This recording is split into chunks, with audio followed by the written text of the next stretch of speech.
আসসালামু আলাইকুম এবং আদাব সবাইকে। তো আজকের স্পেশাল সেশনে সবাইকে স্বাগতম জানাচ্ছি। আমাদের সাথে আছে জান্নাত, তাসনিয়া। ওয়ালাইকুম আসসালাম। ওয়ালাইকুম আসসালাম। রওনা আছে। তাসনিয়া আলহামদুলিল্লাহ ভালো আছি। আলিশা আনা আসো। ওয়ালাইকুম আসসালাম। আলহামদুলিল্লাহ ভালো আছি আমি। তো তোমাদের কি অবস্থা, তোমরা কেমন আছো এটা হচ্ছে আমাকে বলো। ভাই হচ্ছে আলহামদুলিল্লাহ তোমাদের সবাই তো অনেক ভালো আছি। তো আজকের সেশনটা হচ্ছে একটু অন্যরকম আর কি।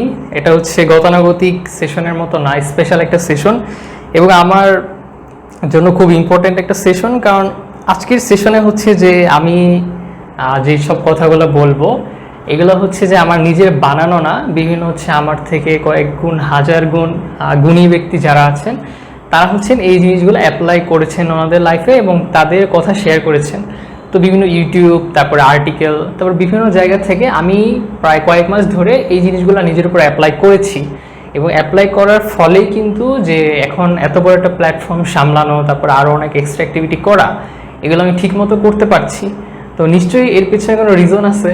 তো এখন মনে করো যে এখানে আমি সবাই কাছে আপনি করে বলবো। তো এখানে যারা আপনারা আছেন আপনারাও তো একসময় বড় হবেন, বড় কোনো গ্রুপের লিডার হবেন বা অনেক কিছু করবেন। সো আপনাদের যদি এখন থেকে এই জিনিসগুলো জানা থাকে যে কীভাবে প্ল্যানিং করতে হয়, কীভাবে ফোকাস ঠিক রাখতে হয়, কীভাবে রাগ নিয়ন্ত্রণ করতে হয়, কীভাবে নিজেকে মোটিভেটেড রাখতে হয়, তো এইসব জিনিসগুলো জানা থাকলে দেখা যায় যে এগুলো একটা আরেকটার সাথে কানেক্টেড। হ্যাঁ, মনে করেন যে আপনি খুব টেন্সড, তো টেন্সড থাকলে কিন্তু আপনি ডিমোটিভেটেড হয়ে যাবেন। আবার আপনি ডিমোটিভেট হলে কিন্তু টেন্সড থাকবেন। আবার আপনার ফোকাস ঠিক না থাকলে আপনি কিন্তু ডিমোটিভেটেড হয়ে যাবেন। আপনার প্ল্যানিং ঠিক না থাকলে বারবার যদি শিফটিং হয় তখন আপনি আবার ডিমোটিভেটেড হয়ে যাবেন। সো একটা একটার সাথে লিঙ্কড। তো এই জন্য আর কি এতগুলো সেশন আমি যদি সারাদিনে কথা বলি শেষ হবে না। কিন্তু আপনারা হচ্ছে সবাই তো স্কুল কলেজের লেভেলে আসেন, তো আমি হচ্ছে আপনাদের লেভেলে হচ্ছে কথা বলার চেষ্টা করব। এখানে বেশিরভাগই তো স্কুল কলেজ স্টুডেন্ট যারা তারা। ইউসরা ক্লাস আছে না? আচ্ছা সমস্যা নেই, পরে রেকর্ডিং দেখে নিও। কারণ আজকের সেশনে আমি যা যা বলবো ওই জিনিসগুলো থেকে যদি একটা দুইটাও কেউ মানে ঠিকমতো অ্যাপ্লাই করতে পারে তাহলে সে নিশ্চয়ই 1-2 মাস পরে খুব ভালো একটা নিজের মধ্যে পরিবর্তন দেখতে পাবে। যে এখন একটা সিচুয়েশনকে আপনি একভাবে দেখছেন, বাট 1-2 মাস পরে সেম সিচুয়েশনটাই আপনি অন্যভাবে দেখবেন, অনেক গ্রোথ হবে ইনশাল্লাহ। তো আমাদের সাথে কে কে আছে? সাবিহা চলে আসছে, তারপরে সামিয়া, ইউসরা পরে আইসো, সমস্যা নাই। রিজওয়ান বলছে এত কম মেম্বার্স কেন, মাত্র শুরু হয়েছে, তোমরা শেয়ার দাও, শেয়ার দিলে হচ্ছে অনেকে দেখবে। আর এটা তো আজকে পড়ালেখার কিছু না, এটা হচ্ছে আমাদের লাইফের পুরা মেইন যে টপিকগুলা, কিভাবে হচ্ছে ডিপ্রেশন কাটাতে হয়, মোটিভেশন পেতে হয়, তারপরে ফোকাস থাকতে হয়। আমি কিন্তু আজকে কোনো জেনারেল কথা বলবো না, আমি হচ্ছে আমার নিজের এক্সপিরিয়েন্স, আমি নিজের উপরে কিছু অ্যাপ্লাই করেছি, তো কয়েকটা রেজাল্ট আমি ভালো পেয়েছি। এই জন্য আমার মনে হয় যে মানে আপনাদের সাথে শেয়ার করাটা বেশি প্রয়োজন। আজকে হচ্ছে আমি সবাইকে আপনি করে বলবো, কারণ এই সেশনটা সবার জন্য। এখানে সিনিয়ররাও থাকতে পারেন। আমি কোনো এক্সপার্ট না, বাট তারপরেও আমার যারা ছোট বাচ্চারা আছো তোমাদের জন্য আমি চেষ্টা করব। হ্যাঁ, রেকর্ড দেখে নিও, সমস্যা নাই। ইসরাত জাহান, আন্নেশা, ওয়ালাইকুম আসসালাম। তারপরে কে আছে? সঞ্চিতা, গৌতম, উম্মে ফাতেমা, তুর্কি সাহা, অথয়, ওয়ালাইকুম আসসালাম। অথয়কে দেখে ভালো লাগলো। ওকে, ঠিক আছে। আচ্ছা আমরা হচ্ছে শুরু করি। সাদিয়া, ওয়ালাইকুম আসসালাম। তো ঠিক আছে, তোমরা হচ্ছে সেশনটা শেয়ার করে দাও, কারণ আজকে আমরা পড়ালেখা করবো না। এই জিনিসগুলো হচ্ছে সবার জন্য দরকার। তোমার যে ফ্রেন্ড আছে যে ডিপ্রেসড বা যে হচ্ছে ডিমোটিভেটেড বা যার খুব বেশি ডিপ্রেশন বা যে ঠিকমতো প্ল্যানিং করতে পারতেছে না যে কীভাবে পড়াশোনা করবে, তাকে যদি তুমি এই ভিডিওটা দাও, তার যে হেল্পটা হবে সে সবসময় তোমাকে থ্যাংক ইউ দিবে। আচ্ছা তাহলে আমরা শুরু করি। তো ভাইয়ার হচ্ছে ফার্স্টের যে পড়ার ডেট চেঞ্জ করতে হবে। আচ্ছা ঠিক আছে। আচ্ছা তো তোমরা হচ্ছে এখন শেয়ার টেয়ার করে এখন হচ্ছে মনোযোগ দাও, ঠিক আছে? তোমরা কমেন্টে হচ্ছে অন্য কোনো কথা লিখো না, কারণ আমি যা যা বলবো এগুলো যদি ঠিকমতো অ্যাপ্লাই করতে পারো তুমি সুপার হিউম্যান হয়ে যাবা। আচ্ছা, তো আমাদের ফার্স্টের পয়েন্টটা কী ছিল? যে ভাইয়া কিভাবে আমরা প্ল্যানিং করব, তাই না? প্ল্যানিং করব। এখন দেখো যে কীভাবে প্ল্যানিং করতে হবে এটা যদি আমি বলা শুরু করি আমি সারাদিন বলতে পারবো। হ্যাঁ, কিন্তু এখন তো আমি কিছু হাই লেভেল বলতে পারবো না, কারণ তোমাদের যতটুকু নেওয়ার ক্ষমতা এখন আছে ততটুকু ভাইয়া বলবো। তো প্ল্যানিং, তো একটা প্ল্যানিং করতে হইলে কী নিয়ে প্ল্যান করবা তুমি, তাই না? তোমাকে তো কিছু একটা ফার্স্টে একটা ডিসিশন লাগবে যে ওই ব্যাপারে প্ল্যানিং করব, আমি ওইটা হইতে চাই, আমি ওইটা করতে চাই, তাই না? তো সেই ব্যাপারে হচ্ছে তুমি প্ল্যান করবা। তো এখন ধরো যে তোমার ইচ্ছা তুমি ডাক্তার হবা, হ্যাঁ, ধরো তোমার ডিসিশন হওয়া, মানে ডিসিশন যে প্ল্যান হচ্ছে ডাক্তার হওয়া, তাই না? এটা হচ্ছে তোমার গোল, মানে তুমি একটা ডিসিশন নিলা। তাহলে আমাদের প্ল্যানিংয়ের ফার্স্টের স্টেপটা কি, যে ডিসিশন মেকিং, হ্যাঁ, ডিসিশন মেকিং। তো এখন এই ডিসিশন মেকিংটা তুমি কিভাবে করবা, তাই না? তো একটা ডিসিশন নিতে হলে আমাদের ওই ব্যাপারে অনেক রিসার্চ করতে হয়। কি করতে হবে, যে তুমি যে একটা ডিসিশন নিবা, যে তুমি ডাক্তার হবা, ইঞ্জিনিয়ার হবা, নাকি ভালো সাবজেক্টে পড়বা, এই জন্য কিন্তু তোমাকে রিসার্চ করতে হবে। যে ভাইয়া রিসার্চ বলতে আপনি আসলে কি বোঝাচ্ছেন? তো রিসার্চ বলতে আসলে বোঝানো হচ্ছে যে কেন তুমি ডাক্তার হবা, সিম্পলি এটার অ্যান্সার, যে ডাক্তার হলে কি বেনিফিট, আর ডাক্তার হলে কি বেনিফিট নাই, ক্ষতি, তারপর ডাক্তার হলে অন্যদের থেকে কি বেনিফিট পাবা, বা অন্যদের থেকে কি কি কম অ্যাডভান্টেজ পাবা। তো এগুলা রিসার্চ করবা। এখন তোমার মাথায় আসতে পারে, ভাই আমি তো এখন অনেক ছোট, স্কুলে পড়ি, কলেজে পড়ি, আমি তো অনেক কিছু জানিই না, আমি রিসার্চ কিভাবে করব, তাই না? সিম্পলি একটা কোশ্চেন আসে। ওয়ালাইকুম আসসালাম। সিম্পলি একটা কোশ্চেন আসে। তো ডিসিশন নেওয়ার জন্য তুমি কি করবা, তোমার কয়েকজনের হেল্প নিতে হবে।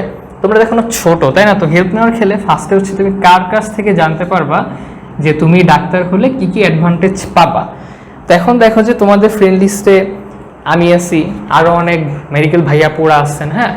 তো ফার্স্টে হচ্ছে তুমি চেষ্টা করবা যে যিনি হচ্ছে তোমার সবচেয়ে ক্লোজ সিনিয়র, যিনি, হ্যাঁ, সবচেয়ে ক্লোজ সিনিয়র, তোমরা একটা পেজ এবং বা খাতা নিয়ে বসো। আমি হচ্ছে যেসব লিখবো ওগুলো হচ্ছে তোমরা খাতায় লিখবা, ঠিক আছে?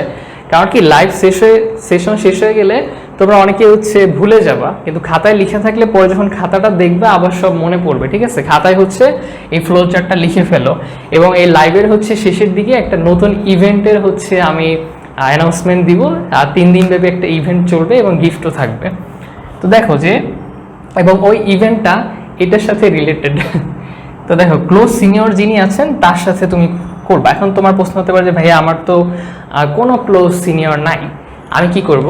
তো ধরো যে যার সাথে তোমার একবার বা দুইবার কথা হয়েছে, হ্যাঁ, এরকম যদিও কেউ থাকে, তুমি একটা নক দাও, হ্যাঁ, অ্যাটলিস্ট ওনার ওপিনিয়নটা নিবা, যে ভাইয়া বা আপু বা কোনো স্যার থাকলে স্যার কি বলেন, হ্যাঁ, ওপিনিয়ন নিবা। ওপিনিয়ন নিয়ে তো সমস্যা নাই, ধরো যে সিনিয়র যা বলবেন তুমি যে ওইটাই এক্স্যাক্টলি করতে হবে এরকম কিন্তু না, তুমি হচ্ছে ওপিনিয়ন নিবা।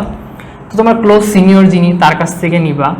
তো ধরো তুমি সিনিয়র একদমই পাইলা না, তারপর তোমার ক্লোজ ফ্রেন্ড যারা তার কাছ থেকে নিবা। তো এখন বলতে পারো যে ভাইয়া আমার তো ক্লোজ ফ্রেন্ডই নাই।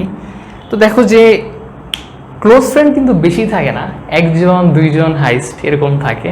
তো তোমাকে বুঝে নিতে হবে যে তুমি কার সাথে কথা বললে সে আসলে তোমাকে ভালো ফিল করায়, আর কে হচ্ছে তোমার থেকে অ্যাডভান্টেজ পাওয়ার জন্য তোমার সাথে কথা বলে, এটা তোমাকে বুঝে নিতে হবে। তো এরকম একজনও যদি থাকে, তো সেই ক্লোজ ফ্রেন্ডের কাছ থেকে তুমি এই ব্যাপারে জানতে পারো যে আমি তো মেডিকেলে পড়তে চাই, তো এইটার কি হইতে পারে।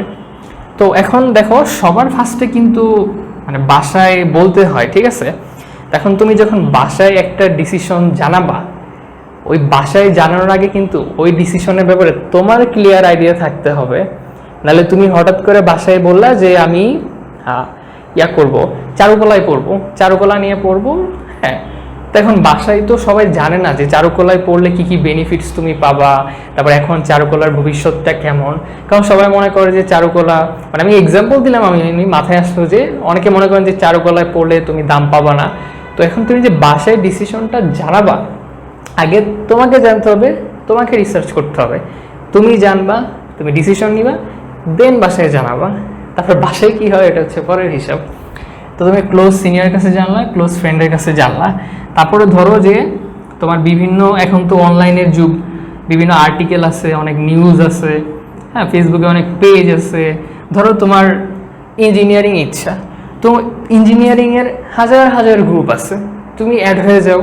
ওই গ্রুপে যে অ্যাডমিন থাকেন বা হচ্ছে ওই গ্রুপে যে ভাইয়া বা আপু বেশি অ্যাক্টিভ থাকেন, তাকে তুমি মেসেজ দাও যে ভাইয়া আমি তো বুয়েটে পড়তে চাই, বা আমি তো মেডিকেলে পড়তে চাই, কীভাবে পড়বো, তাই না? তুমি মেসেজ দিতে পারো, অনেক গ্রুপ আছে, তুমি নক দাও, তুমি এখান থেকে পাবা। এবং তুমি হেল্প চাইলে এইটুকু হেল্প সবাই করবে, ঠিক আছে? তো হেল্প পাওয়ার হচ্ছে যে অনেক কিছু আছে। এখন ধরো যে তুমি কোনো সিনিয়রকে নক দিলা যে হাই হাই বলে এরকম একটা ইমোজি দিলা বা বিরক্তিকর ইমো দিলা, উনি কিন্তু তোমার মেসেজ সিনই করবে না, হ্যাঁ, কারণ সিনিয়ররা সবাই হচ্ছে ব্যস্ত থাকেন। তো তোমার কথা বলার স্টাইলটাই যদি ওরকম মানে বিরক্তিকর হয়, তখন কিন্তু উনি তোমার সাথে আর কথা বলতেই যাবে না। তুমি ধরো সুন্দর করে একটা সালাম দিলা বা আদাব দিলা, হ্যাঁ, যে আসসালামু আলাইকুম আপু বা ভাইয়া, আমি হচ্ছে এই গ্রুপে থেকে আপনার আইডিটা পেয়েছি, তো আমি দেখলাম যে আপনি অমুক জায়গায় পড়াশোনা করেন, তো আমারও ইচ্ছা ওখানে পড়াশোনা করেন, তো আমি এখন এইচএসসি বা স্কুলের স্টুডেন্ট, আমি আমার জন্য যদি আপনার কোনো সাজেশন থাকে বা কোনো যদি এই ব্যাপারে কিছু থাকে, তাহলে আমাকে প্লিজ একটু বলুন। দেখবে যে সুন্দর করে রিপ্লাই দিয়ে দিবে। তুমি যত সুন্দর করে প্রশ্নটা করতে পারবে, তোমার রিপ্লাইটা তত সুন্দর হবে। তো সোর্সের কিন্তু অভাব নাই, ঠিক আছে? আমি একটু কমেন্টগুলো দেখি। এই সিয়াম, ওয়ালাইকুম আসসালাম। আফরিন, মারিয়াম, ইভা, ওয়ালাইকুম আসসালাম। আলহামদুলিল্লাহ ভালো আছি। তারপরে কই মারিয়াম, ক্লাস তো 9:30টায় শুরু হয় অলওয়েজ। মেহেদি হাসান, অন্তিক, ভাইবা আলহামদুলিল্লাহ ভালো হয়েছে, একটু আটকে আটকে গেছিলাম। আর রাগটা কি, রাগ বলতে বুঝিনি আপু। উম্মে কুলসুম, ওয়ালাইকুম আসসালাম। রিফাত চলে আসছে, তানিয়া। আচ্ছা, তো ফার্স্ট অফ অল তোমাকে ওপিনিয়ন নিতে হবে। এখন দেখো, তুমি সবার থেকে কি নিবা? সবার থেকে হচ্ছে ওপিনিয়ন নিবা, মতামত নিবা, হ্যাঁ, মতামত নিবা। তুমি কিন্তু কারোর কাছ থেকে ফাইনাল কোনো ডিসিশন নিবা না। তোমার লাইফের ফাইনাল ডিসিশন তুমি এবং তোমার ফ্যামিলি মিলে হচ্ছে নিবা, ঠিক আছে? ফাইনাল ডিসিশন যেটা, কিন্তু মতামত সবার কাছ থেকেই নিবা।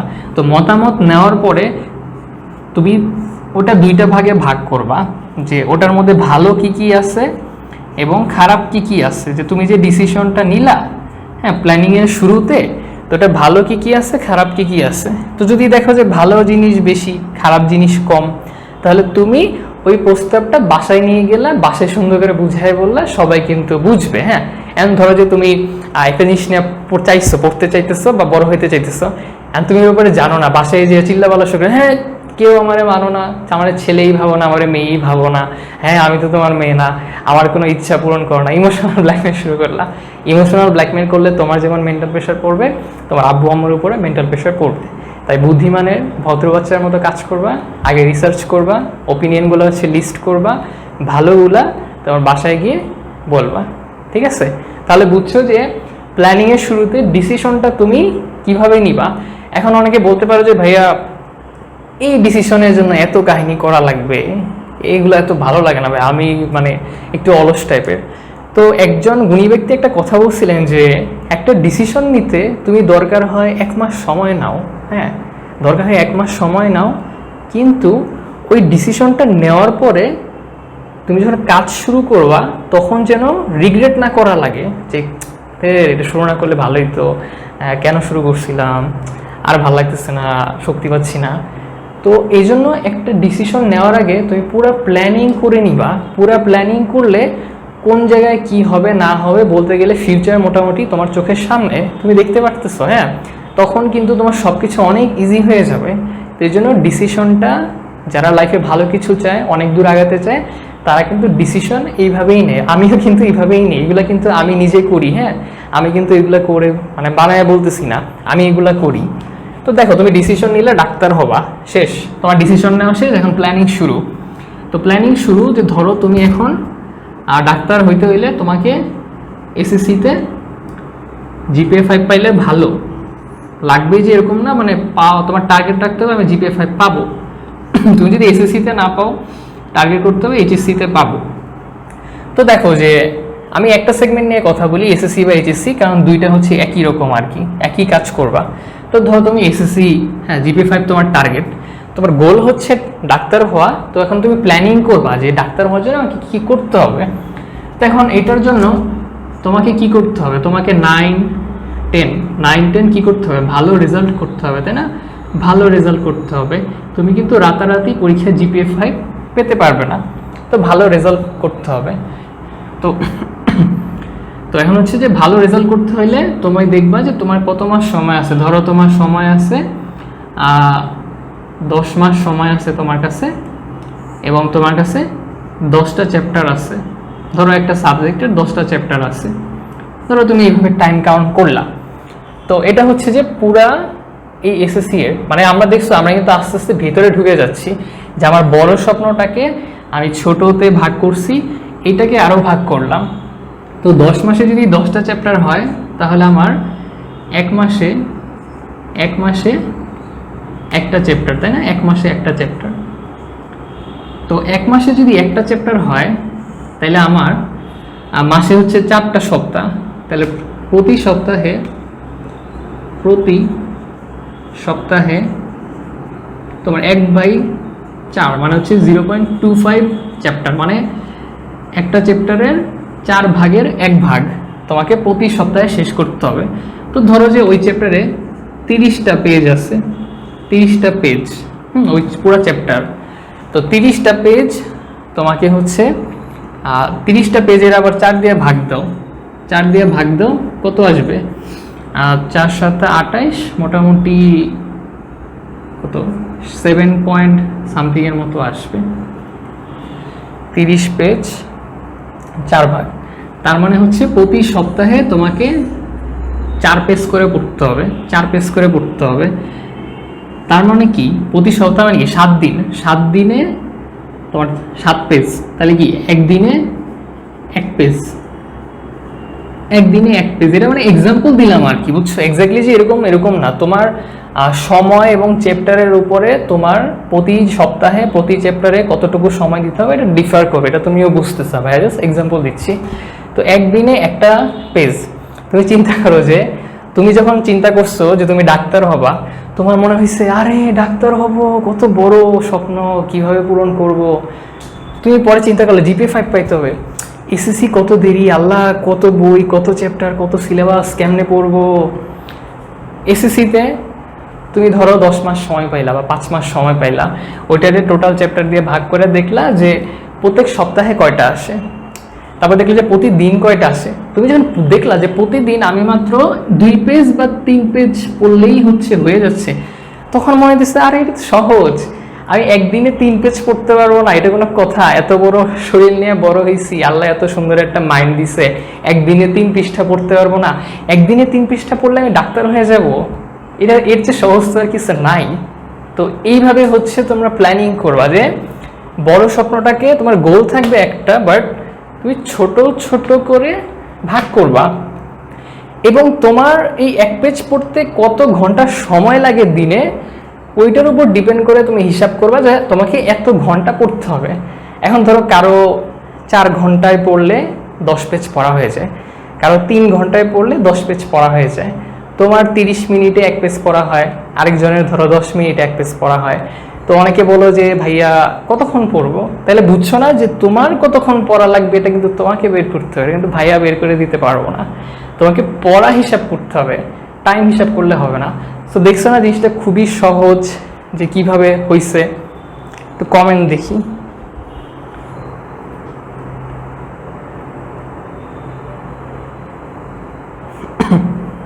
আচ্ছা, ভিডিও আটকে যাচ্ছে নাকি?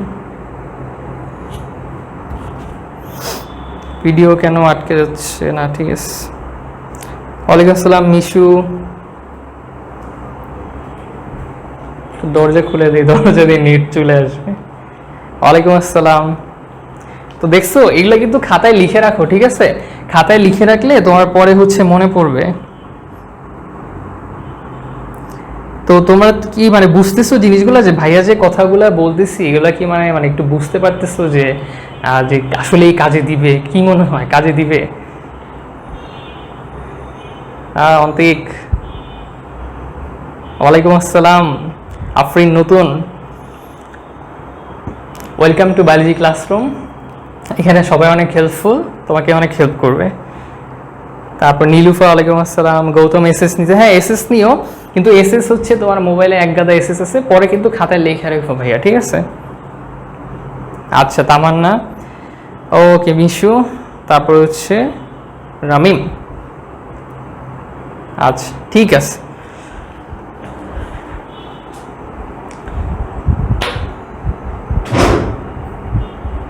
ওকে, তো এখন দেখো যে এখানে আরও কিছু প্রতিবন্ধকতা আছে।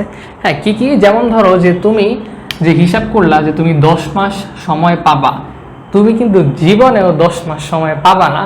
কারণ ঈদ থাকবে, প্রোগ্রাম থাকবে, তুমি অসুস্থ থাকবা, ফ্যামিলিতে প্রবলেম হবে, রিলেশনশিপে প্রবলেম হবে, টাকা পয়সার প্রবলেম হবে, তোমার মেজাজ খারাপ থাকবে। হ্যাঁ, যে কোনো দুর্ঘটনা হতে পারে। তো এখান থেকে তুমি ধরো যে কত 7 মাস সময় পাবা, ধরো 7 মাস সময় পাবা, তুমি 3 মাস 90 দিন হচ্ছে তোমার অন্যান্য কাজে যাবে, তুমি ঘুরতে যাবা ফ্রেন্ডদের সাথে। হ্যাঁ, 10 মাস তো কখনোই পড়া হবে না। তো তুমি ওইভাবে হিসাব করবা। আমরা চিন্তা করি কি যে পরীক্ষার 10 মাস 8 মাস বাকি আছে, আর চিল। কিন্তু 8 মাস জীবনে পড়া হয় না, পড়া হয় 3 মাস 4 মাস হাইস্ট, এর বেশি কখনোই পড়া হয় না। আমি মিথ্যা বলছি নাকি বলো?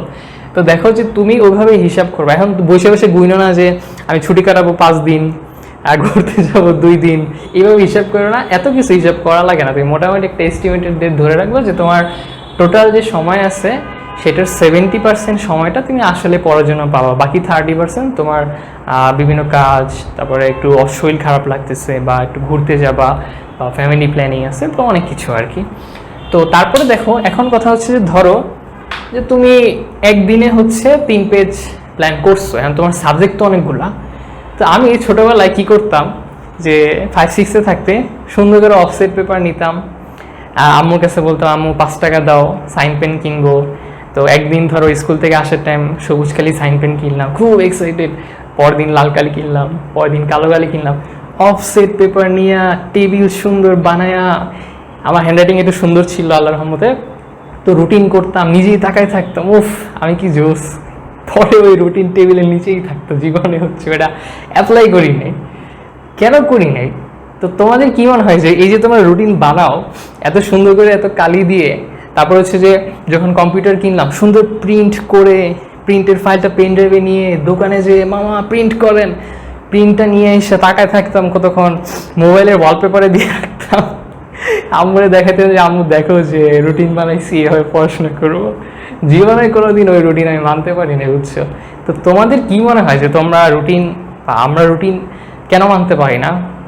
তোমাদের অপিনিয়ন চাচ্ছি আমি, যে তোমাদের কি মনে হয় যে কেন আমরা রুটিন মানতে পারি না? What is the reason?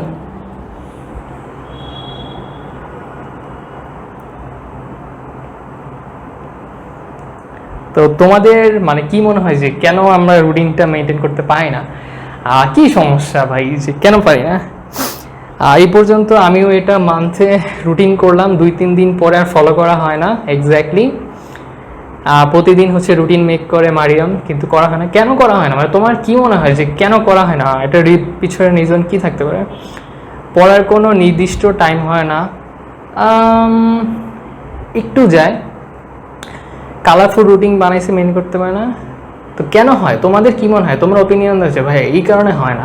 আমরা সবাই প্রবলেমের কথা বলি, কিন্তু ওই প্রবলেমের সলিউশন খুঁজি না, খালি বলি যে এইটা নাই, ওইটা নাই, ওইটা হয় না, ওটা হয় না, সলিউশন খুঁজো, ওটা হয় না, সলিউশন খুঁজো। ডিস্ট্রাকশন, লেজি হয়ে যায়। আচ্ছা বলছো ডিস্ট্রাকশন হয়ে যায়, লেজি হয়ে যায়। আর লেজিটা মোটামুটি যায় যে একটু অলস হয়ে যায়। কেন অলস হয়ে যায় আমরা? সবচেয়ে বড় সমস্যা হচ্ছে অলসতা। ইয়েস। আচ্ছা, তো দেখো যে আমরা রুটিনগুলা কত আদর যত্ন নিয়ে বানাই এবং রুটিনের টাইম সেট করি কীভাবে। দেখো আমি কীভাবে করতাম যে সকাল 8টা থেকে 8টা 30 বাংলা, এক্সাম্পল দিচ্ছি, 8টা 30 থেকে 9টা। কেউ ভাইবো না যে আমি সকালে পড়তে বসতাম, সকালে আমার স্কুল থাকতো, সারা জীবন আমি প্রভাতী শিফটে ছিলাম, এমনি বলছি। তারপর 9টা থেকে 10টা সমাজ, 10টা থেকে 11টা হচ্ছে তোমার ধর্ম, পরে 11টা থেকে 12টা হচ্ছে তোমার কেমিস্ট্রি। তো এইভাবে হচ্ছে সুন্দর করে রুটিনগুলো বানাইতাম। তা আমার বলো তো যে তোমাদের মধ্যে কে বলতে পারবা যে এই জায়গায় সমস্যা কি? মানে এইভাবে রুটিন বানালে মানে প্রবলেমটা কি আসলে, কোন জায়গায় সমস্যা আছে? যে রুটিন তো ঠিকই আছে, সমস্যা কই? ও মারিয়াম কে জানি বলছে নতুন এটা সবার জন্য, এটা হচ্ছে মানে জেনারেল ক্লাস আর কি, সিনিয়র জুনিয়র সবার জন্য এটা আর কি। তো তোমাদের কি মনে হয় যে এত সুন্দর করে ওকে পৃথা হচ্ছে ভালো একটা অ্যান্সার দিছে, আন্নেশা দিছে, ঠিক আছে, Raunak, Sanjida, okay good, very good. তোমরা ভালো ধরতে পারছো যে এখানে কোনো ব্রেক টাইম নাই, ব্রেক টাইম নাই। এই যে 8টা থেকে 8:30 তুমি পড়তে বসলাম, তোমার ডিস্ট্রাকশন আসতে পারে, ধরো তোমার আম্মু খুব জরুরি কাজে তোমাকে ডাক দিল, বা ধরো তোমার ওয়াশরুম চাপলো, বা ধরো তোমাকে খুব গুরুত্বপূর্ণ একটা কল আসলো সকালবেলা, হ্যাঁ, তো বা তোমার ধরো যে অনেক দূরের কোনো আত্মীয় ওই দিনই ফোন দিল, ঠিক আছে। তো এই জন্য যে জিনিসটা করা উচিত বা রুটিনটা যেভাবে করা উচিত, যে এখানে এইভাবে রুটিনটা সাজানো উচিত, যে ধরো তুমি 8টায় পড়তে বসলা, তুমি ধরো যে 9টা পর্যন্ত দিলা, 9টা পর্যন্ত বাংলা দিলা, এরপরে মিনিমাম আধা ঘন্টা গ্যাপ রাখবা, মিনিমাম আধা ঘন্টা গ্যাপ দিয়ে আরেকটা 10:30, তারপর আরেকটা হচ্ছে 11টা থেকে। তো মোটামুটি টানা 3 ঘন্টা পড়ার পরে প্লিজ 1-2 ঘন্টা ব্রেক নিবা, তাই বলে পরীক্ষার আগের দিন না। শোনো, টানা তুমি 2 ঘন্টা বা 2.5 ঘন্টা বা 3 ঘন্টা হাইস্ট পড়বা, এরপরে 1-2 ঘন্টা ব্রেক নিবা, ঠিক আছে। তো এখন দেখো যে এই যে 8টা থেকে 9টা তুমি বাংলা পড়লা, 9:30 থেকে 10:30 ধরো তুমি ইংরেজি পড়লা। তো এই যে 8টা থেকে 9টা, এই 1 ঘন্টায়ও যে তোমার 1 ঘন্টায় বাংলা পড়া হবে এরকম কিন্তু কোনো কথা নাই। হ্যাঁ, এই 1 ঘন্টার মধ্যে ধরো তোমার আব্বু কোনো কাজে হেল্প চাইলো, তোমার ছোট বোন কোনো কাজে হেল্প চাইলো, বা তোমার ছেলেদেরকে বললো যে এই একটু দোকানে যায়, এটা লাগবে, সকালে নাস্তা বানাইতে বললো। তো দেখো, যখন তুমি মাথায় নিয়ে রাখবা যে আমি 8টা থেকে 9টা পর্যন্ত টানা পড়বো, তোমার মাইন্ডসেট সেট আপ করা, ওই টাইম 1 মিনিট যদি একটু ডিস্ট্রাকশন হয় তোমার কিন্তু মেজাজ খারাপ হবে। ধরো তোমার আম্মু তোমাকে বললো যে সকাল হয়েছে নাস্তা করো, সুন্দর করে বললো, তুমি তো খেপে যাবা যে আরে খাও তো তোমরা, পড়তেছি আমি, কিন্তু জিনিসটা কিন্তু খ্যাপার কিছুই বলে নাই, খুবই সিম্পল একটা জিনিস বলছে। তো এই জন্য তোমাকে একটা কথা মেন রাখতে হবে যে তোমার রুটিনটা ফ্লেক্সিবল হইতে হবে। কি হইতে হবে? ফ্লেক্সিবল হইতে হবে। ফ্লেক্সিবল মানে কি, যে তোমার চেঞ্জেস থাকতে হবে, মানে হচ্ছে হেরফের হইতে পারে, এরকম রাখতে হবে যে 8টা থেকে 9টার মধ্যে 1 ঘন্টার মধ্যে আমার হাইস্ট 40 মিনিট পড়া হবে, বাকি 20 মিনিট কোনো প্রবলেম হইতে পারে, মেন্টালি ওটা রাখতে হবে।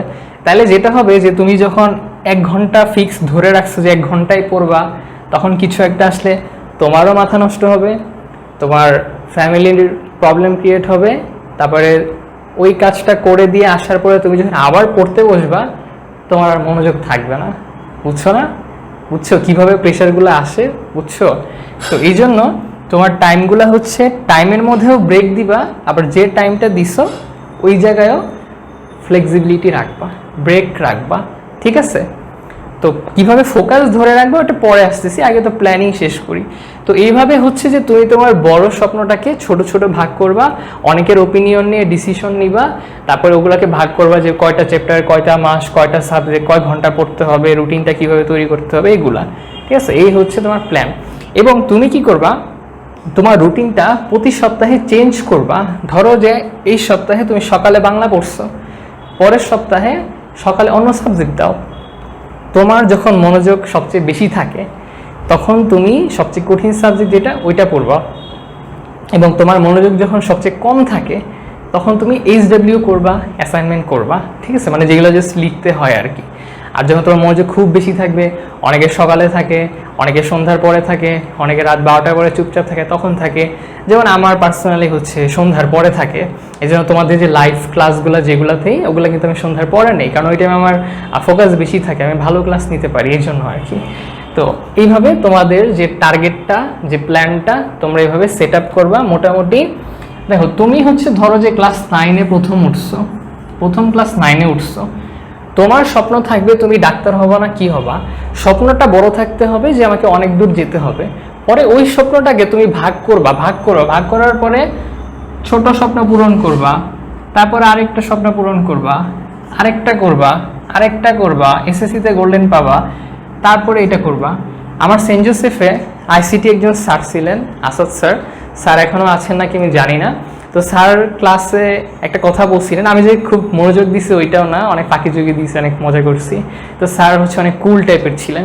তো স্যার একটা কথা আমাকে বলেছিলেন, স্টিল আমার মাথায় ওটা হিট করছে। সেটা হচ্ছে যে তুমি যদি তোমার প্রতিদিনের ছোট ছোট স্বপ্ন পূরণ করতে না পারো, তুমি কখনোই তোমার বড় স্বপ্নে পৌঁছাতে পারবে না। তুমি চিন্তা করে দেখো এই জিনিসটা কতটুকু সত্য, যে আমরা যদি আমাদের প্রতিদিনের ছোট ছোট স্বপ্নগুলোকে পূরণ করতে না পারি, আমি কিন্তু কখনোই বড় কিছু পাবো না।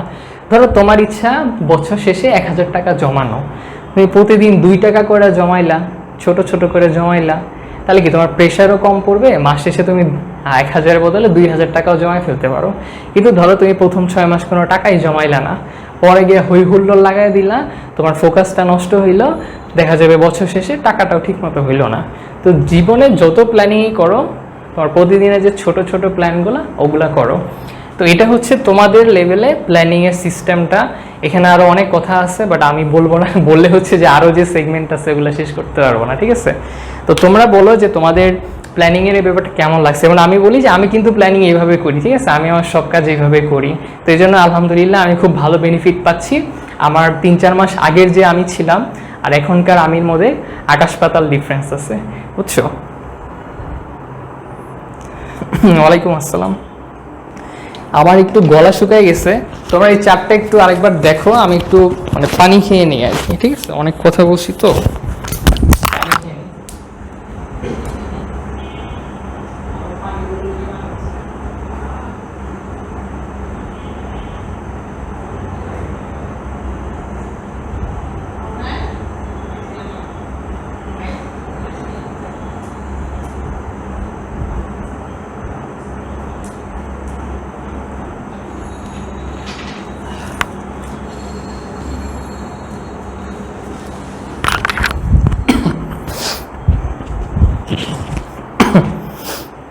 আচ্ছা, আমি একটু কমেন্টগুলো দেখি কি অবস্থা। ওকে ওকে, সাদিয়া কোশ্চেন করছে যে পড়ার সময় কিভাবে ফোন থেকে দূরে থাকবে। হ্যাঁ, ওটা বলবো যে কিভাবে ফোকাস। আমি হচ্ছে কবে থেকে ফলো করি, আমি মোটামুটি গত বছর থেকে এগুলো ফলো করা শুরু করছি আর কি। আচ্ছা, তো এখন হচ্ছে আমি দেখাবো যে কীভাবে তুমি টেনশন কমাতে পারো। তোমরা অনেক, আচ্ছা এই লাইভটা করার কারণ কি জানো? এই লাইভটা করার কারণ হচ্ছে অনেকে হচ্ছে আমাকে ইনবক্সে নক করো, কিন্তু পার্সোনালি আমি সবাইকে রিপ্লাই দিতে পারি না। সরি, আমার একটু ঠান্ডা লাগছে, এন কাশতেছি। করোনা টরোনা হয় নাই, আমি ভ্যাকসিন ট্যাক্সিন দিচ্ছি আলহামদুলিল্লাহ, সমস্যা নেই। তো বেশি কথা বলে আর কি কাশি উঠে। তো এখন হচ্ছে আমরা দেখব আমরা কিভাবে আমাদের দুশ্চিন্তাগুলো কমাইতে পারি। হ্যাঁ, কীভাবে আমরা টেনশন কমাতে পারি। ওকে, তো তোমরা অলরেডি বুঝতে পারছো যে এই লাইভ সেশনটা তোমাদের খুব কাজে দিবে, তাই বেশি বেশি শেয়ার করে দাও এবং তোমাদের ফ্রেন্ড যারা আছে তাদেরকে মেনশন করে দাও। কারো যদি একটা হেল্পও হয়, ওই দিন হচ্ছে আমি সার্থক হব। তো আমাদের সেকেন্ড পয়েন্টটা কি ছিল, যে টেনশন কমানো, রাইট? টেনশন কমানো, টেনশন কমানো। তো দেখো যে অ্যাট ফার্স্টে তুমি ধরো যে করলা, তুমি প্ল্যান করলা যে প্রতিদিন 30 মিনিট ফুটবল খেলতে যাবা, ফুটবল খেলবা। ধরো তুমি প্রতিদিন 30 মিনিট ফুটবল খেলবা। হ্যাঁ, এটা হচ্ছে প্রতিদিন মানে তুমি একটা ডিসিশন নিলা। এটা যে কোনো ডিসিশন, আগের ডিসিশন নিয়েও বলতে পারতাম, বাট বারবার একই ডিসিশন নিলে ভাল লাগবে না। তো ধরো যে তুমি ডিসিশন নিলা যে হ্যাঁ, চা হচ্ছে সবসময় খাচ্ছি, ওষুধও খাচ্ছি, তো খেলা। তো এখন দেখো যে তুমি সেমভাবে প্ল্যান করবা যে টেনশন আমাদের কেন আসে, টেনশন আমাদের কি নিয়ে আসে, বলতে পারবা যে ভাইয়া আমরা টেনশনটা আমাদের মাথায় কখন আসে? মানে আমরা যখন কোনো কিছু নিয়ে টেনশন করি, টেনশন জিনিসটা আসলে কি, মানে হোয়াট ইজ দিস, মানে টেনশন কি, মানে তোমাদের কাছে কি মনে হয় যে টেনশনটা আসলে কি? আমার একটু জানাও কমেন্টে যে টেনশন জিনিসটা আসলে কি, মানে কেন টেনশন আসে, তোমার কাছে কি মনে হয়, মানে তোমার নিজের ওপিনিয়ন দিও। এবার আমি এরকম মনে করি আর কি।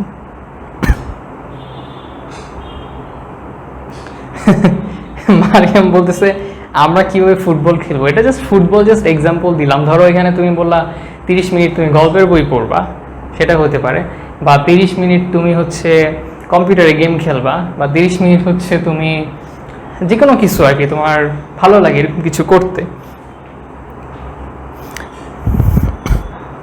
হ্যাঁ, রাগ কন্ট্রোল এটা একটু পরে বলতেছি। মিম জ্বালালে এতদিন পরে আসছে। তো তোমাদের কি মনে হয় যে টেনশনটা কেন হয়, মানে টেনশনটা কি অ্যাকচুয়ালি? পড়তে বসলে সারা দুনিয়ার কথা মনে পড়ে, এটাই সবচেয়ে বড় টেনশন। আর সিচুয়েশনের উপর ডিপেন্ড করে অবভিয়াসলি। মানে টেনশনটা কি আসলে, মানে বলে যে সিচুয়েশনের উপর ডিপেন্ড করে, তো মানে সিচুয়েশন কেমন হইলে টেনশনটা আসে, কি মনে হয় তোমাদের? অলওয়েজ টেনশন হয়, কেন হয়, কেন তুমি টেনশন করো বলো তো? যখন এক্সামের সময় আসে তখন আমি টেনশনে সব পড়া ভুলে যাই। তো এক্সামের সময় কেন টেনশন আসে বলো তো? এক্সামের সময় কেন টেনশন আসে? আমরা জানিয়ে বেশি ভাবি। হ্যাঁ, একটু কাছাকাছি গেছো, যে আমরা জানিয়ে বেশি ভাবি। এখন বেশি চিন্তা করলে তো খারাপ না জিনিসটা, কিন্তু আমরা কোনো কিছু ঠিকঠাক মতো না গেলে, একটা গুড পয়েন্ট। তো সাজিদে বলছি যখন আমরা বেশি ভাবি, তো এটা একটু মডিফাই হবে যে যখন আমরা বেশি চিন্তার পাশাপাশি নেগেটিভ চিন্তা নিয়ে আসি। এই নেগেটিভ ওয়ার্ডটা তোমাদের কাছে আমি শুনতে যাচ্ছিলাম, বা আমরা যেটা এক্সপেক্ট করি ওই জিনিসটা আসলেই হবে নাকি, এটা নিয়ে হচ্ছে আমাদের মধ্যে কনফিউশন, এবং যে জিনিসটার কোনো কন্ট্রোল আমাদের হাতে নাই। ঠিক আছে, এটা যে কোনো কিছু হতে পারে। কেন টেনশন হয়? আর যখন কিছু মন মতো হয় না, এক্স্যাক্টলি মন মতো হয় না, মাথায় অনেক প্রেশার পড়লে টেনশন হয়। তো মাথায় প্রেশার কেন পড়ে? যখন আমাদের প্ল্যানিংটা ঠিকঠাক মতো হয় না, তখনই কিন্তু প্রেশার পড়ে। আচ্ছা, তো এখন দেখি যে আমি যেটা চাই সেটা যখন হবে না, মনে হয় সেটা ওকে গুড গুড। মিমের হচ্ছে পরীক্ষা চলতেছে, তুমি হচ্ছে পরীক্ষা দাও, ক্লাস করো, এটা পরে দেখতে পারবা। এমন পরীক্ষা দাও, আমি ফুটবল খেলি নাই। শুরুই প্রফের সময় কেন টেনশন আসে? প্রফের সময় টেনশন আসে যে আমি আসলে প্রফে পাস করব কিনা, বা আমার পরিশ্রমটা আসলে কাজে দিবে কিনা, বা আমি খুব ভালো মতো প্রিপারেশন নিলেও ভাইবাতে হচ্ছে স্যার বা ম্যামের সামনে বলতে পারবো কিনা, এটা নিয়ে সে টেনশন আছে। ইভাবে হচ্ছে হুদাই টেনশন করে, এটা আসলে সত্য কথা, হুদাই টেনশন করি। আচ্ছা দেখো, তো টেনশন হচ্ছে যে ধরো, তো টেনশন তুমি কেমনে কমাবা? তো ধরো তুমি একটা করলা, ডিসিশন নিলে তুমি 30 মিনিট ফুটবল খেলবা, বা 30 মিনিট তুমি একটা কোনো কাজ করবা। তো ধরো তুমি 30 মিনিট ফুটবল খেললে কি কি জিনিস হইতে পারে। দেখো তোমার যে টেনশন, তো তুমি একটা চার্ট বানাবা যে কি কি টেনশন হইতে পারে, যে 30 মিনিট আমি ফুটবল খেললে মানে সমস্যা কোন জায়গায়। তো 30 মিনিট ফুটবল খেললে ভালো সাইড এবং খারাপ সাইড, এই দুইটা হচ্ছে তুমি লিস্ট করবা। আমি আবারও বলতেছি যে এই জিনিসগুলো কিন্তু আমার নিজের এক্সপিরিয়েন্স থেকে আমি বলতেছি। হ্যাঁ, যে কোনো কিছু ধরো তুমি বললা 30 মিনিট তুমি গল্পের বই পড়বা, তো ধরলাম যে 30 মিনিট ফুটবল খেললে ভালো কি কি জিনিস। তো ভালো জিনিস হচ্ছে যে তোমার যে ব্লাড সার্কুলেশন ভালো থাকবে, ব্লাড সার্কুলেশনটা ভালো থাকবে। তারপরে হচ্ছে ব্লাড সার্কুলেশন ভালো থাকলে হচ্ছে তোমার বডি অ্যাক্টিভ থাকবে, বডি অ্যাক্টিভ থাকলে তোমার বডিতে যে হ্যাপি হরমোন বা খুশি থাকার যে হরমোনগুলা, তো ওই হরমোনগুলা রিলিজ হবে।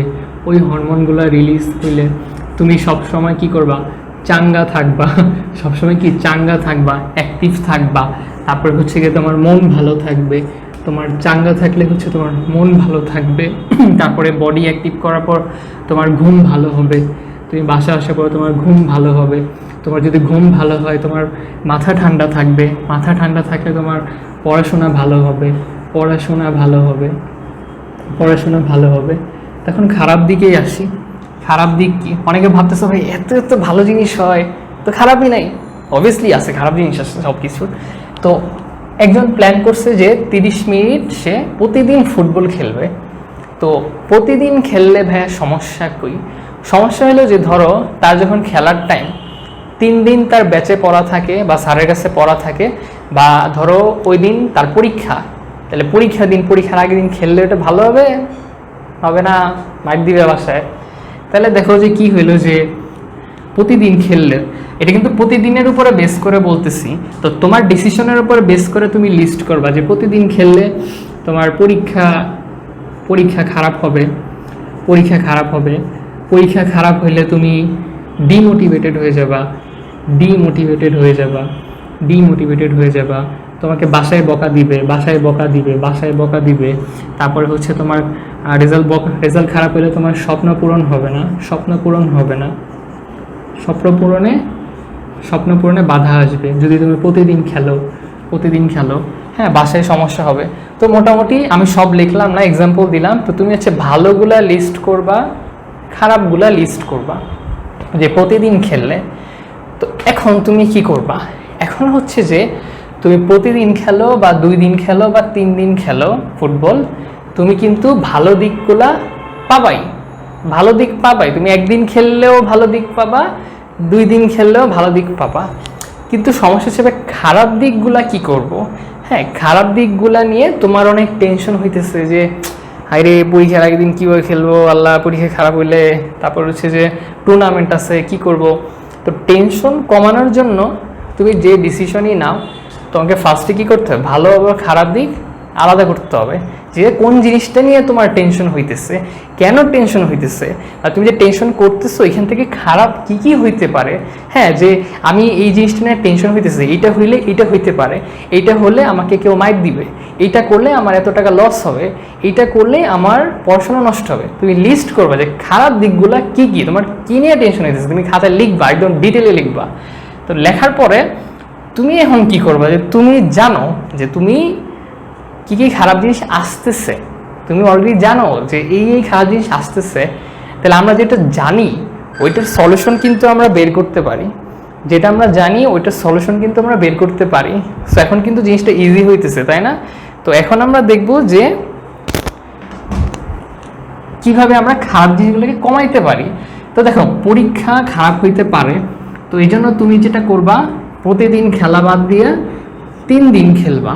3 দিন খেললে তোমার কিন্তু পরীক্ষার মধ্যে ঝামেলা হবে না। পরীক্ষায় ঝামেলা না হলে তুমি ডিমোটিভেটেড হবা না। এবং বলে রাখি, যতগুলা খারাপ দিক আছে ওইটার মধ্যে যেটা বস 1 নাম্বার, ওটা আগে ধরবা। হ্যাঁ, যে এইটা সবচেয়ে খারাপ দিক হইতে পারে। ধরো তুমি কি বলবো, আচ্ছা পাইতেছি না। তো ধরো যে পরীক্ষা খারাপ হলে তুমি ডিমোটিভেটেড হয়ে যাবা। তো এটা হচ্ছে সবচেয়ে খারাপ দিক, যে পরীক্ষা খারাপ হইলে সব খারাপ হবে। তো তুমি এইটারে টার্গেট করবা যে এইটারে কিভাবে কমান যায়। এইটারে কমানোর জন্য আমরা প্রতিদিনের বদলে সেটাকে 3 দিনে নিয়ে আসবো, তাহলে আমাদের পরীক্ষা ভালো হবে। পরীক্ষা ভালো হলে আমরা মোটিভেটেড থাকবো, পাশে বকা খাবো না, স্বপ্ন পূরণে বাধা আসবে না। তো এরকম করে তুমি যে খারাপ দিকগুলো পাবা সেগুলোর উপর বেস করে তোমার যে ডিসিশনটা সেটাকে কমাবা। ধরো লাইফে আরও অনেক টেনশন আসে, তো প্রত্যেকটা টেনশন তুমি খাতায় লিখবা সুন্দর করে।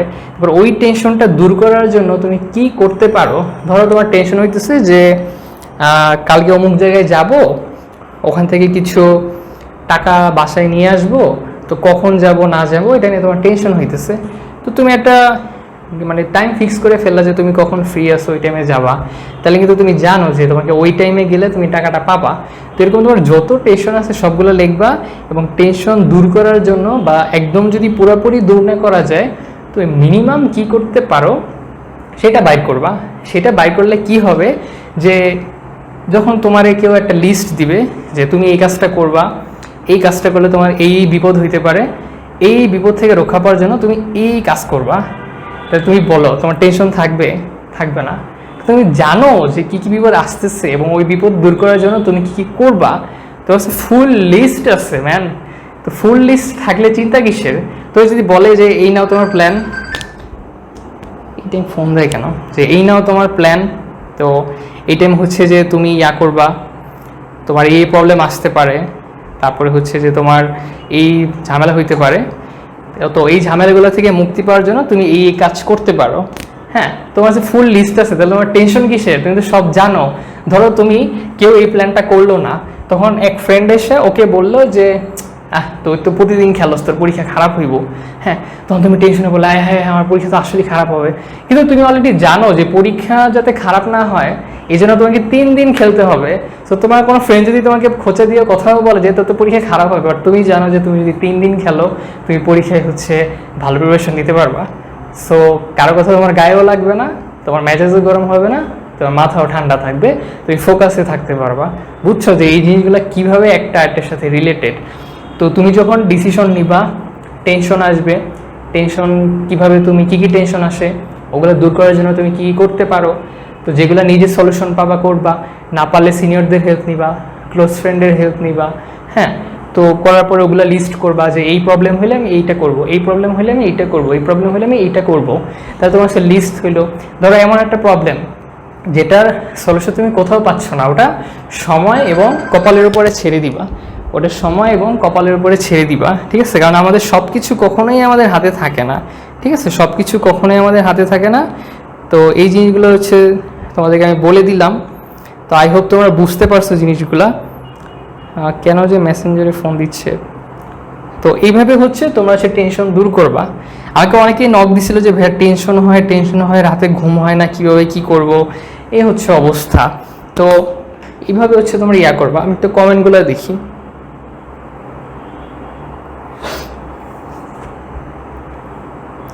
এই যে আরেকটা জিনিস দেখো যে মেসেঞ্জারে কল আসতেছে, আমি কেটে দিচ্ছি, বাট তারপরেও সে ফোন দিচ্ছে। হ্যাঁ, তো এটা কিন্তু সবাই খেয়াল রাখবা যে যখন কেউ 1-2 বারের বেশি ফোন কেটে দিবেন তো কিছুক্ষণ পরে ফোন দিবা, ঠিক আছে। সবসময় এটা ম্যানারগুলো মেনটেন করবা। আচ্ছা, আমি একটা কমেন্ট দেখি যে কি বলছে। হ্যাঁ, অলওয়েজ মোটিভেটেড থাকবা, এটা বলতেছি। মেয়েরা তো ঘর থেকে বের হলে বাইরের মানুষের এত প্রবলেম হয়, তাহলে আমাদের করণীয় কি, আমরা কিভাবে খেলবো? এইখানে তো খেলাটা যে শুধু একটা এক্সাম্পল রে বাবা। এই খেলার বদলে তুমি করতে পারো। ধরো তুমি 30 মিনিট সেলাই করবা, 30 মিনিট তুমি গল্পের বই পড়লা। এটা দিয়ে বুঝাইতেছি যে তুমি যে কোনো একটা ডিসিশন নিলা, হ্যাঁ, একটা ডিসিশন নেওয়ার পরে ওই ডিসিশনটা নিয়ে তোমার খুব টেনশন হচ্ছে যে তুমি কি করবা, তুমি কি ভুল ডিসিশন নিলা না খারাপ ডিসিশন নিলা। তো তোমার যখন এরকম প্ল্যানিং থাকবে, ভালো দিক খারাপ দিক এবং খারাপ দিকের সলিউশন তোমার করা থাকবে, তুমি যে ডিসিশনই নাও না কেন তুমি কিন্তু ভালো করতে পারবা, ঠিক আছে। এটা জাস্ট ফুটবল খেলাতে একটা এক্সাম্পল দিলাম আর কি। রাগ কমানোর টিপস বলতেছি না, হ্যাপি হরমোন বলতে কিছু নাই। হ্যাপি হরমোন বলতে যে হরমোনগুলো আমাদের খুশি রাখতে সাহায্য করে, তারপর আমাদের মনে করো যে অনুভূতিতে কাজ করে, ওইসবের কথা বলা হয়েছে। তো ওগুলোকে হ্যাপি হরমোন বলে। ডিপ্রেশন, দেখো ডিপ্রেশন নিয়ে কিছু বলে। এখন ধরো ডিপ্রেশন কখন আসে, যখন তুমি জানো না যে তোমার কি করতে হবে, এবং যখন তুমি কাজটা করা শুরু করো তখন তোমার প্ল্যানিং ঠিক থাকে না, এবং প্ল্যানিং ঠিক না থাকলে ভালো দিক খারাপ দিক তুমি বুঝতে পারবে না। তো বুঝতে না পারলে তোমার বারবার ডিস্ট্রাকশন আসবে এবং তুমি কি ডিপ্রেসড হয়ে যাবা, ঠিক আছে। তারপর মনে করো যে এই প্ল্যানিং করার পরেও যে বাইরে কিছু আসবে না এরকম না। আমাদের লাইফে কিন্তু সবই আনসার্টেন, হ্যাঁ, যে কোনো টাইম কিন্তু কোনো দুর্ঘটনা ঘটতে পারে। তো ওগুলা কি বলছি যে ওগুলো সময় আর কপালের উপরে ছেড়ে দিতে হবে। তোমার হাতে যেগুলো আছে সেগুলো তোমাকে করতে হবে। তো বলছি যে মোবাইল চালানো কমাবা কিভাবে। দেখো যে প্যান্ডেমিকের এই সময়ে এই যে মোবাইল কম্পিউটার চালাইতে অনেকের চোখে প্রবলেম হয়েছে, অনেকের মেন্টাল প্রবলেম হয়ে যাচ্ছে। তো এই জন্য আমি বলি যে তোমরা ক্লাস করার পরে এতক্ষণ স্ক্রিনে তাকানোর পরে মোবাইল খুব কম ধরো, ঠিক আছে। মোবাইল বা কম্পিউটার স্ক্রিন থেকে যত জুড়ে দেওয়া যায় ভালো। তারপর যারা চশমা পরো তারা বর্তমানে একটা লেন্স পাওয়া যায়, কি বলে আলট্রাভায়োলেট লেন্স পাওয়া যায় আর কি, যাতে তোমার বেগুনি রশ্মিটা চোখে না ঢুকে। ওটার দাম একটু বেশি, মোটামুটি 700-800 টাকার মতো। আমি এখন অ্যাফোর্ড করতে পারি নাই, আমি এখন অ্যান্টি রিফ্লেক্স ইউজ করি। তো আমার সামনে প্ল্যান আছে ওইটা কেনা। ওইটা কিনলে যে মোবাইল এবং পিসি রিফ্লেকশনগুলো চোখে ক্ষতি করবে না, ঠিক আছে। তো এখন ধরো যে তুমি পড়ার সময় ফোকাস কীভাবে ঠিক রাখবা। ফার্স্ট তোমাকে মোবাইলটা এমন জায়গায় রাখতে হবে যাতে কোনো ফোন আসলে নোটিফিকেশন তুমি টের না পাও, ঠিক আছে। এটা একটা। তবে এরকম না যে ধরো তোমার এখন 8টা বাজে, 9টার দিকে তোমার ক্লাস আছে, তুমি ফোন দূরে রেখে দিলা, 9টা বেজে গেছে খেয়াল নাই, এরকম না। ধরো তুমি সন্ধ্যায় পড়তে বসছো, তোমার আর কিছু নাই, ধরো যে তুমি 6টায় পড়তে বসলা, তোমার অনলাইন ক্লাস আছে 9টার দিকে, তো তুমি তাইলে মাঝখানে প্রায় 2-3 ঘন্টা ব্রেক পাইছো, তো তুমি একটা অ্যালার্ম সেট করে মোবাইলটা দূরে রাখো, বা তোমার আম্মুকে বা কাকা বলে দিও যে অ্যালার্ম বাজলে যেন তোমাকে বলে। হ্যাঁ, তো হচ্ছে এরকম টাইম অনুযায়ী তুমি সেট করবা, তো মোবাইলটাকে দূরে রাখবা। দেখো মোবাইলে তোমার ইম্পর্টেন্ট কাজ কি, তুমি একটা লিস্ট করো যে তোমার মোবাইলে ইম্পর্টেন্ট কাজ কি, যে মোবাইল থেকে তুমি কী কী বেনিফিট পাও। হ্যাঁ, ফেসবুক তো এখন বাজার হয়ে গেছে, ফেসবুকে এখন আমি ফানি কিছু দেখি না, সবই ক্রিঞ্জি, বিকৃত মস্তিষ্ক, প্লাস অনেক মানে আজে বাজে কন্টেন্ট, মানে ভালো কন্টেন্ট আমি ফেসবুকে পাই না, মানে সবাই সমালোচনা করে, নেগেটিভ কথাবার্তা। এই জন্য আমি যখন কাজ করি বায়োলজি ক্লাসরুমে তখন হচ্ছে ফেসবুকে থাকি, এর বাইরে আমি ফেসবুকে আসি না, ঠিক আছে। এবং হচ্ছে যে আরেকটা জিনিস যেটা, যে তুমি যখন পড়বা বা তোমার ডিস্ট্রাকশন আসবে, নোটিফিকেশন অফ করে রাখবা। যেমন ধরো যে আমি যদি সারাদিন তোমাদের ইনবক্স চেক করতে থাকি, আমি কিন্তু সত্যি পাগল হয়ে রাস্তায় পড়ে থাকবো।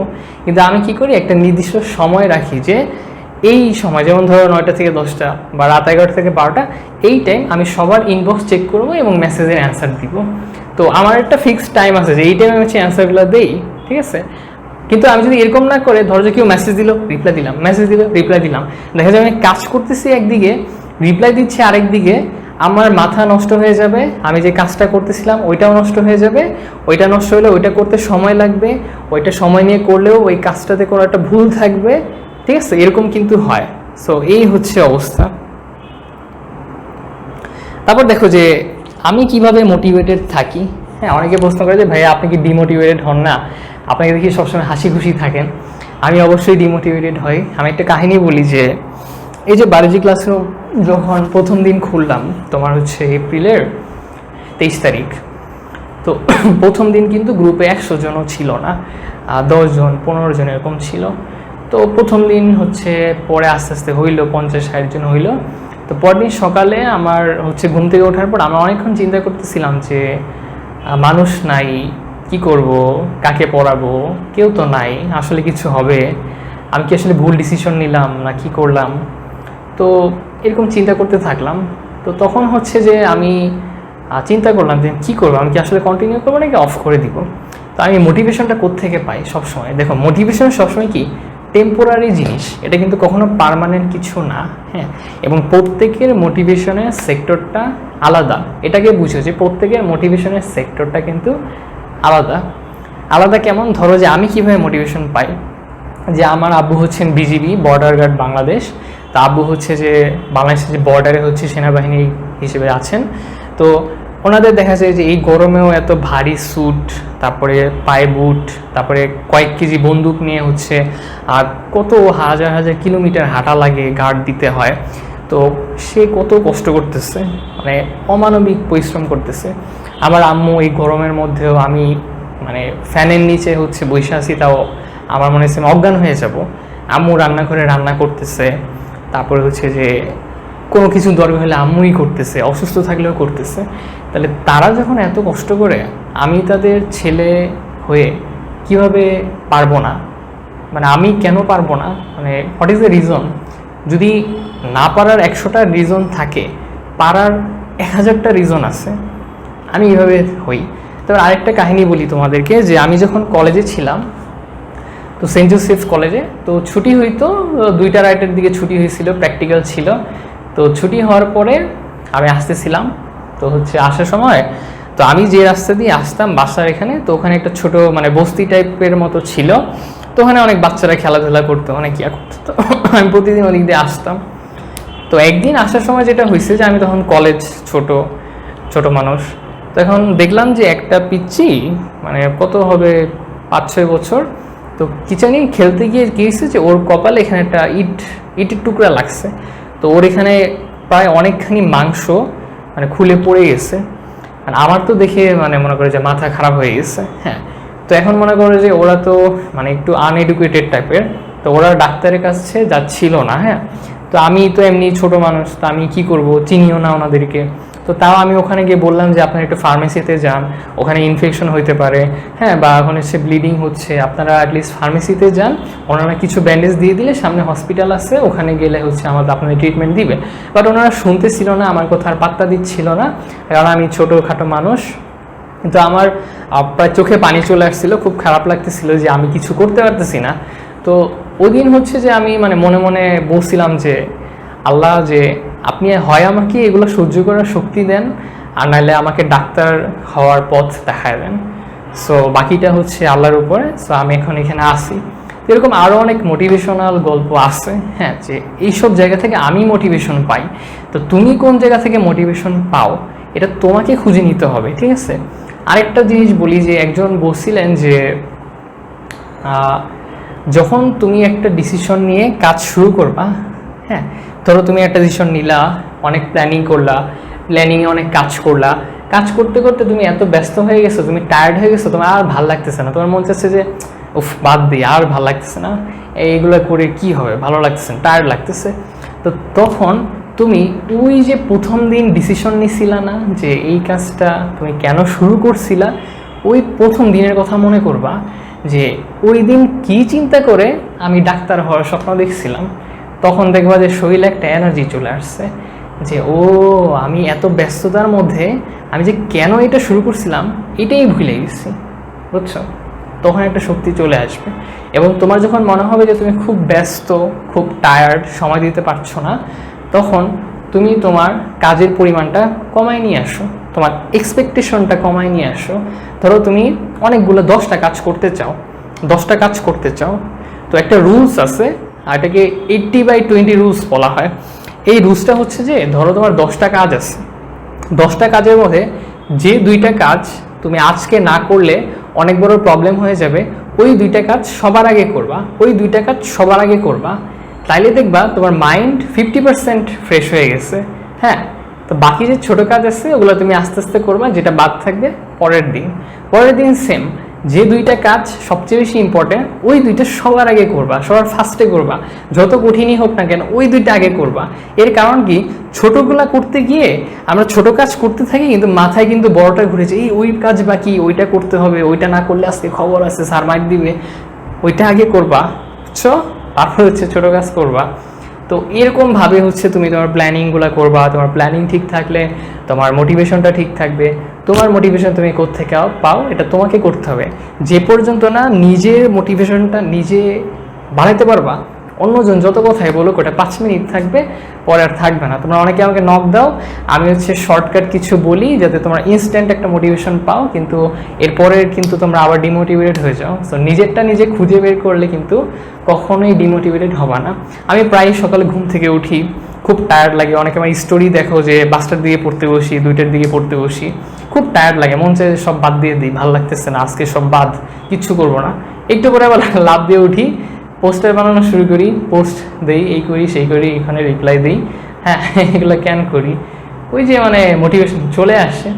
তো মনে করি যে আমার প্রায় মাঝে মাঝে ইচ্ছা করে যে থাক আজকে ক্লাসটা ক্যান্সেল করে দিই, ভালো লাগতেছে না।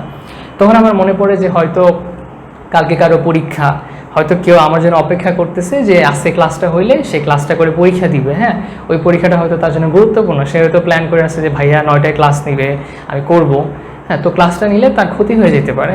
তখন আমি দেখি যে আসলেই কি ক্লাস না নেওয়ার কোনো বড় রিজন আছে আমার, হ্যাঁ, তখন যদি দেখি যে না ক্লাসটা ক্যান্সেল করার মতো তো এরকম কোনো ভ্যালিড কোনো রিজন নাই, ছোটোখাটো রিজন, তখন আমি ক্লাস নিয়ে ফেলি। কিন্তু যখন ধরো অনেক বড় প্রবলেম থাকে বা ওইটা আমাকে কোথাও যেতে হবে, তখন আমি দেখি যে টাইমটা শিফট করা যায় নাকি, যদি দেখি যে তাও হয় না, সারাদিন ব্যস্ত বা নেট খারাপ, তখন হচ্ছে যে আমি ক্যান্সেল করি। তো এইভাবে হচ্ছে আমি মোটিভেশনগুলো পাই। তো তোমরা কীভাবে মোটিভেশন পাবা এটা তোমাদের উপর ডিপেন্ড করে। অনেকক্ষণ ধরে কমেন্ট দেখি না, হ্যাঁ কমেন্ট পড়ি।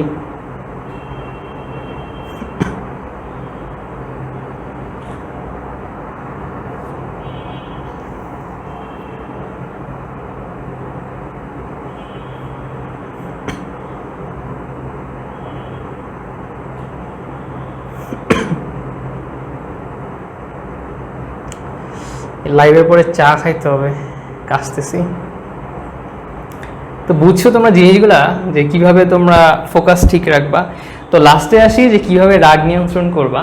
তো আমি গত 3 মাস যাবৎ একটা জিনিস প্র্যাকটিস করতেছি, হ্যাঁ প্র্যাকটিস করতেছি যে লাইফে যে সিচুয়েশনই আসুক না কেন, সিচুয়েশন যত খারাপই থাকুক না কেন, আমার মেজাজ যত খারাপই থাকুক না কেন, আমি যেন কেউ কিছু বললে লাউডে কথা না বলি, মানে জোরে কথা না বলি, বা খারাপভাবে বিহেভ না করি, কেউ যদি আমাকে আমার চরম মেজাজ খারাপ অবস্থায় একটা গালিও দেয়, আমি যেন তার সাথে সুন্দর করে কথা বলি। এখন তোমার কাছে, অনেকের কাছে মনে হবে যে ভাই এটা তো একটা খুবই লেম একটা কাজ, হ্যাঁ, যে আপনাকে গালি দিচ্ছে আপনি উল্টা গালি দিবেন, আপনাকে মারছে আপনি মারবেন, যে আমার এত বড় সাহস আমারে উল্টা পাল্টা কথাবার্তা বলস, তুই চিনোস আমি কে, তোর এই করে ফেলবো সেই করে ফেলবো, এটা মনে হতে পারে। এটা হচ্ছে স্কুল কলেজে বেশি হয়, কিন্তু যারা দেখবে অনেক হাই লেভেলের, যারা খুব ম্যাচিওর, তারা কিন্তু এগুলো পাত্তা দেয় না। এর কারণ কি, যে অন্যজন তোমার উপর শাউট করলে বা অন্যজন তোমাকে কিছু গালি দিলে তুমি চিন্তা করে দেখবা যে ওই গালিটা কি আসলেই তোমার সাথে যায়, বা তুমি কি আসলেই ওইরকম, এটা দেখবা। যদি দেখো যে তুমি আসলে ওরকম না, তাহলে যেটা ইম্পর্টেন্ট না সেটাকে তুমি ইম্পর্টেন্স দিয়ে সেটাকে কেন ইম্পর্টেন্ট বানাবা, এটা হচ্ছে কথা। যেটা ইম্পর্টেন্ট না সেটাকে ইম্পর্টেন্স দিও না, তাহলে সেটা ইম্পর্টেন্ট হবে না। তো এই হচ্ছে কথা। তো একটা গল্প বলি ছোট্ট, যে একটা ফ্যামিলিতে তোমার বাবা ছিলেন, মা ছিলেন, ছোট একটা মেয়ে ছিল। হ্যাঁ, বাবা মা আর তাদের ছোট্ট একটা মেয়ে। তো সকালবেলা হচ্ছে বাবা অফিসের জন্য রেডি হইলেন, মা নাস্তা বানাচ্ছেন, এবং ছোট্ট মেয়েটা, কিউট মেয়েটা, সে হচ্ছে স্কুলের জন্য রেডি হচ্ছে। তো তারা সবাই মিলে হচ্ছে নাস্তা করা শুরু করছে। তখন বাবা যখন চা খাচ্ছিলেন, তখন তোমার যে বাচ্চা মেয়েটা যেটা ছিল, তার ধাক্কা লেগে চাটা বাবার শার্টে পড়ে গেল। তো এরপর দুইটা কাহিনী হইতে পারে। প্রথম কাহিনী, শার্টে চা পড়ার পরে বাবা খুব রেগে গেলেন, খুব চিৎকার চেঁচামেচি করলেন, মেয়েটা ভয় পেল, তার যে মা সে ভয় পেল, তাদের মন খারাপ হলো, মেয়েটার স্কুলে যাওয়ার মন নষ্ট হয়ে গেল, বাবা যে অফিসে যাবে তার মেজাজ খারাপ হয়ে গেল। তখন বাবা খুব রেগে টেগে মেয়েকে কোনো রকম স্কুলে দিল, মেয়েটা স্কুলে গেল, ক্লাসে মনোযোগ দিতে পারলো না, সারাক্ষণ তার মাথায় ঘুরতেছে যে আজকে বাসায় গেলে অনেক বকা দিবে বাবা। আর বাবা কি করলেন, অফিসে গেলেন। অফিসে যাওয়ার পর খেয়াল করলেন যে এত মেজাজ খারাপের মধ্যে তিনি অফিসের যে ল্যাপটপ সেটাই আনতে ভুলে গেছেন। তো ল্যাপটপ না আনার কারণে তার কাজে ঝামেলা হলো, কাজ করতে পারলো না, তার মেজাজ আরও খারাপ হয়ে গেল। এরপর সে মেজাজ খারাপ হয়ে আবার বাসায় গেল। হ্যাঁ, মেয়েটাও স্কুল শেষে বাসায় গেল। তখন বাসায় গিয়ে আরও চিল্লাপাল্লা করলো। সকালে যে খারাপ অবস্থা ছিল তার থেকেও অনেক বড় একটা খারাপ অবস্থা হয়ে গেছে। এটা ছিল ফার্স্ট ঘটনা, যে কোনো একটা কিছু হওয়ার পরে তুমি কিভাবে রিয়্যাক্ট করবা, তোমার রাগ কতটুকু করবা, বা তোমার রাগ করাটা কতটা যুক্তিপূর্ণ। সেকেন্ড গল্পে আসি। সেম কাহিনী, শার্টে যখন চা পড়লো, বাবা রাগ করলেন না, বাবা কি করলেন, দ্রুত শার্টটা চেঞ্জ করে ফেললেন এবং তার মেয়েকে বললেন যে মেয়েটা ভয় পেয়েছে, তো বললো তুমি ভয় পেও না, আরেকটা শার্ট আছে ওইটা আমি পরে ফেলি, কোনো সমস্যা নাই। তো দেখা গেলো যে মেয়েটাও খুশি হইলো, বাবারও হচ্ছে অফিসে একটু লেট হইলেও তাদের মনটা ভালো ছিল। তো দেখা গেলো মেয়েটাও মন ফ্রেশ, স্কুলে যে পড়ালেখা হইলো, বাবা হচ্ছে অফিসে ল্যাপটপটা নিয়ে গেলো, ভালোভাবে প্রেজেন্টেশন দিল, তার একটা সুন্দর প্রমোশন হয়ে গেল। তারপর বাসায় এসে বাবা অনেক খুশি, অনেক গিফট নিয়ে আসছে, আজকে প্রমোশন হয়েছে, বস প্রশংসা করছে। তো সুন্দর একটা তারা দিন এবং রাত কাটালো। তো এটা দুইটা ঘটনা, যে একটা রাগে বা একটা ঘটনায় তুমি কীভাবে রিয়্যাক্ট করতেছো ওইটার উপরে 80% ডিপেন্ড করে যে তোমার ওই দিনটা কেমন যাবে, বুঝছো? তো এই হচ্ছে ছোট্ট একটা গল্প। তো রাগ নিয়ন্ত্রণের জন্য তুমি কি করতে পারো?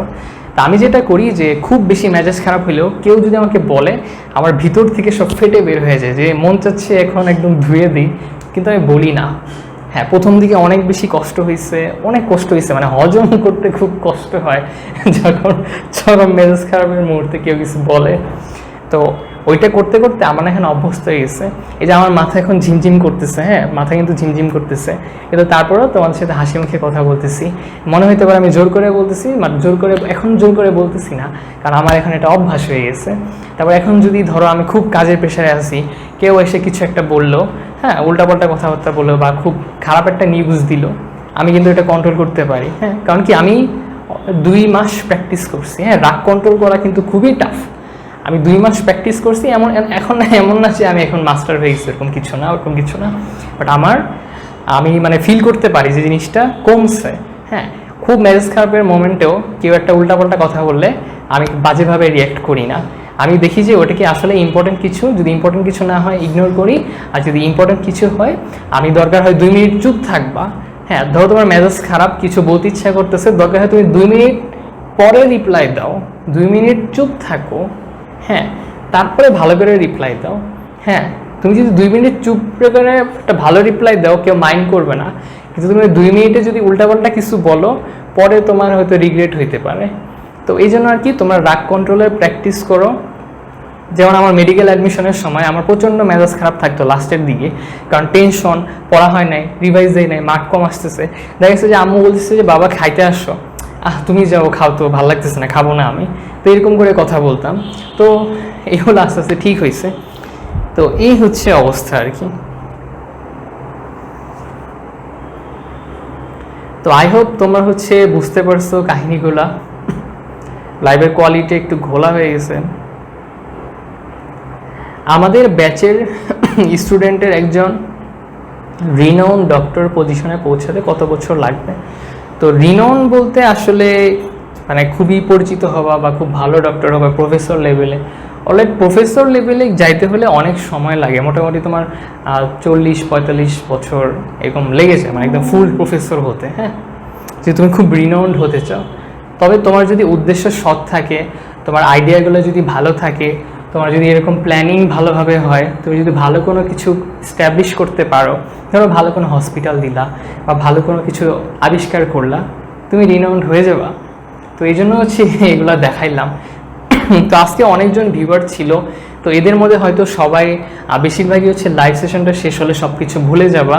কিন্তু আমি ইভেন্টের অ্যানাউন্সমেন্ট দিয়ে নেই, কিন্তু হচ্ছে যে তোমার যারা 1-2 জন বা যে কয়জনই আছো, তোমাদের যদি একটাও কাজে লাগে পয়েন্ট, ধরো তুমি 1 মাস প্র্যাকটিস করছো, কাজে লাগছে, ওই দিন এসে আমাকে একটু জানাও। কারণ এই সেশনটা তখনই সার্থক হবে যখন তোমরা 1-2 মাস প্র্যাকটিস করার পরে তোমাদের মধ্যে যদি আসলে কোনো পরিবর্তন আসে, আসলেই পরিবর্তন আসে, হ্যাঁ, তোমার বললেই হবে না, আসলেই পরিবর্তন আসতে হবে, তোমার মন থেকে তুমি ফিল করো যে ভাইয়ার এই কথাটা আমার কাজে দিচ্ছে, ওই দিন আমাকে বলবা, তখন আমি বুঝবো যে এই সেশনটা সার্থক হয়েছে। তো আমি আসলে দেখতে চাই যে কারা এই জিনিসগুলো করতে চায়, করতে পারে। তাই হচ্ছে আমি একটা ইভেন্টের হচ্ছে অ্যানাউন্সমেন্টটা দিই। তো আমার যখন খুব বেশি রাগ হয় তখন আমি চুপ থাকি, হ্যাঁ, বা আম্মুকে বলি যে একটু পরে কথা বলি, হ্যাঁ, বা ধরো অন্য রুমে চলে যাই, বা হচ্ছে নামাজের টাইম হলে উজু করে নামাজ পড়ে ফেলি, হ্যাঁ, বা চোখ বন্ধ করে হচ্ছে আকাশের দিকে, মানে আকাশের দিকে তাকায় থাকি, নাহলে চোখ বন্ধ করে থাকি, কিছু একটা করি, হ্যাঁ, এরকম। বা মেন কথা সাইলেন্ট থাকা, ঠিক আছে, সাইলেন্ট থাকলে ফোকাসটা অন্যদিকে হয়। তো ইভেন্টের অ্যানাউন্সমেন্ট দিই। নতুন যে ইভেন্টটা, সবাই একটু মনোযোগ দিয়ে শোনো। ইভেন্টটা হচ্ছে যে ধরো সবাই একটু মনোযোগ দিয়ে শোনো। ধরো যে একদিন সকালে উঠে ঘুম থেকে উঠে দেখলা যে আলাদা করুক, মানে বায়োলজি ক্লাসরুম গ্রুপটা নাই, পেজ নাই, আমাকেও খুঁজে পাওয়া যাচ্ছে না, কোনো একটা সমস্যা হচ্ছে, হয়তো কিছু একটা হয়েছে আর কি। হ্যাঁ, তোমরা কেউ কিছু জানো না যে এইগুলো হঠাৎ করে হয়েছে যে আমাকেও পাচ্ছ না, পেজ পাচ্ছ না, গ্রুপ পাচ্ছ না। হ্যাঁ, একদম সকালবেলায় তোমার এই অবস্থা। হ্যাঁ, বুঝছো যে বায়োলজি ক্লাসরুম বন্ধ হয়ে গেছে বা নাই এরকম কিছু, তুমি হঠাৎ করে ঘুম থেকে উঠলা। হ্যাঁ, তো এটা হচ্ছে কাহিনী যে আমাকেও খুঁজে পাচ্ছ না। তো ওই টাইম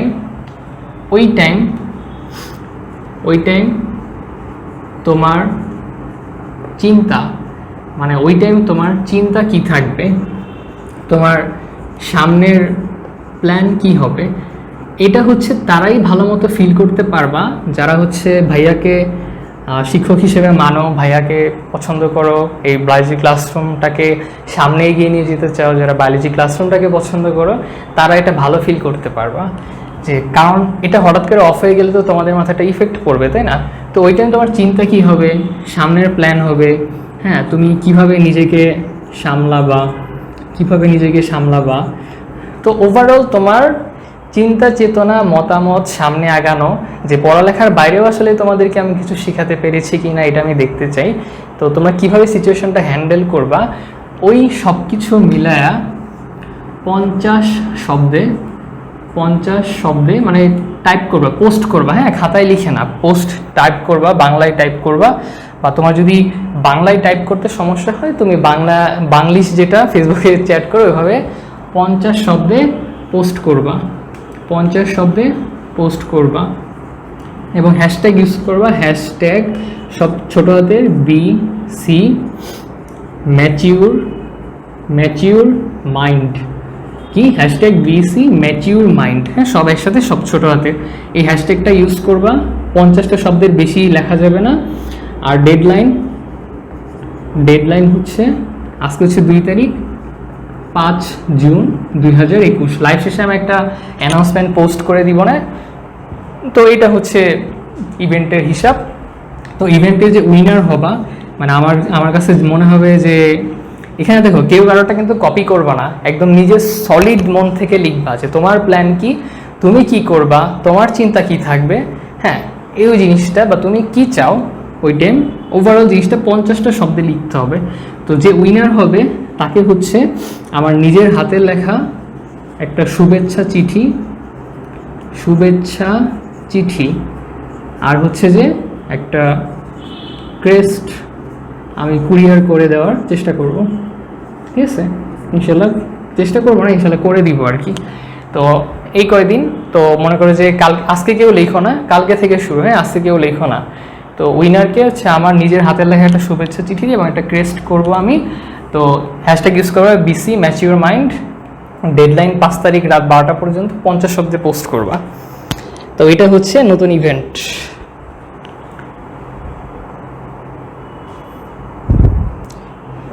স্ক্রিনশট নেওয়া যায় না। আচ্ছা, তাসিন বলছে যে কোনো পড়া পড়তে বসলাম, হঠাৎ করে একটা টপিক আটকে গেলাম, তখন মোটিভেশন চলে যায়। তো হ্যাঁ, তখন মোটিভেশন চলে যাওয়াটা স্বাভাবিক।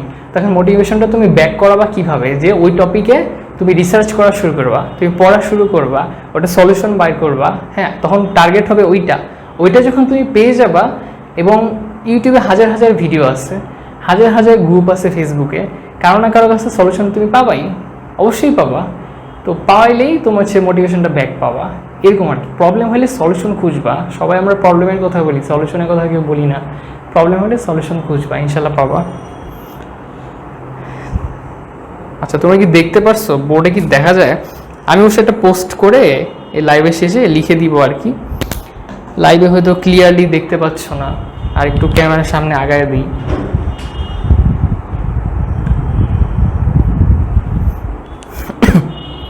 তো এই হচ্ছে আজকের সেশন। কয়টা বাজে? ও 11:15 বাজে, 1 ঘন্টার বেশি হয়ে গেছে। আর হচ্ছে ভাইয়ার একটা এইচএসসি ব্যাচের কোর্স চলতেছে, 5 জুন পর্যন্ত রেজিস্ট্রেশন চলবে। এইচএসসি 21, 22, চাইলে 23 যারা আছো তোমরা রেজিস্ট্রেশন করতে পারো। আমাদের 5 তারিখ পর্যন্ত রেজিস্ট্রেশন হবে, আর 10 তারিখ থেকে ক্লাস শুরু হয়ে যাবে। তো তুমি যদি বিস্তারিত জানতে চাও পেজের ইনবক্সে নক দিও। তো এই হচ্ছে আমাদের ইভেন্ট। তো দেখি যে কে আসলে উইনার হয়। সো আমি হচ্ছে দেখি কে হয় বা কে জিনিসটা ঠিকমতো হ্যান্ডেল করতে পারে, যে কার মাইন্ড আসলে কতটা ম্যাচিউর। এখানে বানায় কিছু লেখো না, বানায় লিখলে আসলে আমি বুঝতে পারবো যে তুমি কোনটা বানায় লেখছো, কোনটা ফিল করে লেখছো। এই জন্য তোমার নিজের মন আসলে কি বলে এক্স্যাক্টলি ওইটা লিখবা, ঠিক আছে? তো ঠিক আছে, সবাইকে অনেক অনেক অনেক অনেক ধন্যবাদ। সবাই ভালো থাকো, সুস্থ থাকো, সবাইকে সালাম এবং আদাব জানিয়ে আজকের সেশন এখানে শেষ করতেছি। খুব ভালো লাগে সেশনটা, আমার করা হচ্ছে এই পর্যন্ত বেস্ট সেশন ছিল এটা। তো আই হোপ তোমাদের এটা অনেক কাজে দিবে। তোমাদের যারা ছোট ভাই বোন, বড় ভাই বোন সবার সাথে বইলো, শেয়ার করো। সবাই ভালো থেকো, সবাইকে আল্লাহ হাফেজ, বাই বাই। আর ইভেন্টটাতে পার্টিসিপেট করে, ইভেন্ট হচ্ছে কালকে সকাল থেকে চালু হবে, ঠিক আছে? আজকে রাতে আর কেউ পোস্ট করো না, আর আমি পোস্ট হচ্ছে দিয়ে দিচ্ছি, কালকে থেকে শুরু হবে, 3 দিন ব্যাপী চলবে। ওকে, আল্লাহ হাফেজ, ভালো থেকো সবাই, good night. Be happy, B motivated, don't be tensed, everything will be fine, প্যারা নাই, চিল, ইয়ো।